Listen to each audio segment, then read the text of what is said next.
Middle east में जारी युद्ध के बीच एक बेहद बड़ी खबर सामने आई। ईरान के सबसे ताकतवर नेताओं में गिने जाने वाले अली लारिजानी की इजरायली हवाई हमले में मौत हो गई। ईरान की सुप्रीम नेशनल सिक्योरिटी काउंसिल ने इस खबर की आधिकारिक पुष्टि भी कर दी। बताया जाता है कि हमले में लारिजानी के साथ उनके बेटे और कई बॉडीगार्ड्स भी मारे गए। अब ये हमला कैसे हुआ वो समझ लीजिए। रिपोर्ट्स के मुताबिक सोमवार देर रात इसराइल ने ईरान के अंदर एक बड़ा हवाई हमला किया था और इसी हमले में इजरायली सेना ने अली लारिजानी को निशाना बनाया। सबसे पहले इसराइल के रक्षा मंत्री इजराइल काटजे ने दावा इस बात का किया था कि इस ऑपरेशन में लारिजानी मारे गए। इसके बाद ईरान की राष्ट्रीय सुरक्षा परिषद ने भी इस खबर की पुष्टि कर दी। इजराइल के प्रधानमंत्री बेंजामिन नेतन्याहू ने कहा कि इन हमलों का मकसद ईरान के शीर्ष नेतृत्व को कमजोर करना है।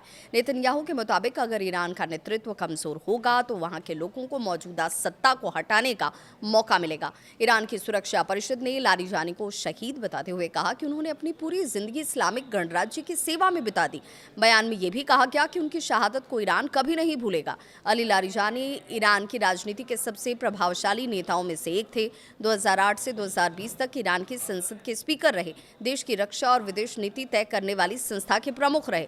ईरान के सबसे ताकतवर राजनीतिक परिवारों में से एक से आने वाले थे वो। उनके भाई सादिक लारिजानी ईरान की न्यायपालिका के प्रमुख रह चुके हैं और खामनेई के बाद पर्दे के पीछे की ताकत उन्हें कहा जाता है। कई रिपोर्ट्स में यह भी कहा जाता है कि पूर्व सुप्रीम लीडर अली खामनेई की मौत के बाद ईरान के असली फैसले पर्दे के पीछे से अली लारिजानी ही ले रहे थे। हालांकि ईरान ने बाद में मुस्तबा खामनेई को नया स्पीकर सुप्रीम लीडर घोषित किया, लेकिन रिपोर्ट्स के मुताबिक उन्हें सार्वजनिक रूप से बहुत कम देखा गया और कुछ खुफिया एजेंसियों का तो यहाँ तक दावा है कि वो घायल भी हो सकते हैं।